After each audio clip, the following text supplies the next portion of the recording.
ВМРО-ДПМН е сериозна политичка партија која со своите дела докажа дека граѓаните можат да и веруваат. Она што ќе го ветиме, тоа и го остваруваме. Како партија започнавме големи промени во скоро сите сфери од нашето живење. Како еден од главните приоритети беше и ќе остане подобрување на здравствениот систем во Република Македонија. До пред 8 години нашето здравство се повеќе тонеше, а пак здравствените установи во државата беа во катастрофална состојба. Денес повеќе не е така. Здравствениот систем во Република Македонија, преку реформите кои оваа влада ги предводеше, полека, но сигурно прераснува во еден од водечките во регионот. Здравство во кое што граѓаните имаат се поголема доверба. Како еден од поголемите проекти во областа на здравството, се смета набавката на нова и современа медицинска опрема, која што е распоредена и дополнително се распоредува во сите здравствени установи ширум државата. Со оваа набавка беа обезбедени повеќе апарати како што се мамографи, компјутерски томографи, магнетни резонанци, литотриптери, ангиографи, акселератори, 4D ехоапарати и многу други апарати кои што влијат за многу брзо и ефикасно диагностицирање и лекување на пациентите. Со подобрата нова опрема ширум Македонија, пациентите повеќе не мора во случај на различни болести да поминуваат десетици и стотици километри за да добијат потребна здравствена услуга. Уште еден голем проект кој веќе е започнат е изградбата на комплетно нов клинички центар во Скопје.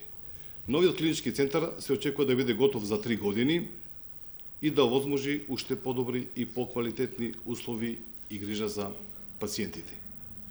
Владата, предводена од ВМРО-ДПМН, донесе одлука со која што реши да инвестира и да основа државна клиника за кардиохирургија. Проект ветуван од многу влади досега, но се уште не реализиран. Со отварањето на оваа клиника ќе се реши деценискиот проблем во нашето здравство. Оваа здравствена установа ќе биде опремена со најсовремена опрема за вршење на сите кардиохируршки интервенции. Во областа на реконструкција и изградба на нови болници ширум Македонија, владата, предводена од ВМРО-ДПМН, спроведе и се уште спроведува низа проекти, меѓу кои се: во тек е тендерска постапка за изградба на нова клиничка болница во Штип. Во тек е изградба на нов објект на специјалната болница за белодробни заболувања Козле во Скопје. Распишан е тендер за нова болница во Кичево. Изградена е нова болница во Охрид. Извршена е целосна реконструкција на градската болница 8 септември. Комплетно е реновирана детската клиника во Скопје.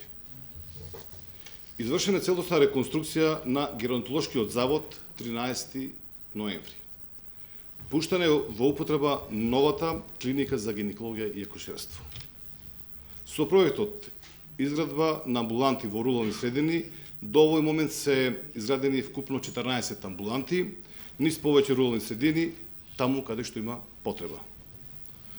Со реконструкција на здравствените домови ширум државата се изврши подобрување на условите за лекување на пациентите, а секако подобрување на инфраструктурните услови за работа на лекарите и останатиот медицински кадар. Со овие реформи досега се офатени здравствените домови во Ресен, во Штип, Демирхисар, Берово, Ростуше, Крушево, Кавадарци, Струга, Прилеп, Лапуништа и други.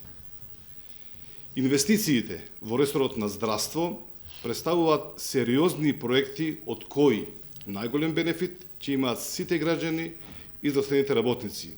Сите овие проекти досега надминуваат вредност од над 200 милиони евра. Оваа влада, предводена од ВМРО-ДПМН, досега е единствената влада која што го направи најголемиот инвестициски бум во ресорот на здравство. Со оваквите инвестиции се стави крај на просторните проблеми, дотраени прозори и врати, распаднати фасади и уништени подови и санитарни јазди, како и старата и дотраена медицинска опрема, што придонесуваше за уривање на угледот на нашето македонско здравство. Неспоредливи се досегашните инвестиции во здравството со оние кога СДСМ беше на власт и кога во здравствената инфраструктура беше инвестирано едва 1,5 милиони евра. Поради досегашните одлични резултати кои ги даваат овие реформи и проекти, ВМРО-ДПМН и понатаму ќе продолжи силно да поддржува се што би придонело за подобрување на здравствениот систем и одржување на угледот и довербата на граѓаните во државното здравство. Благодарам.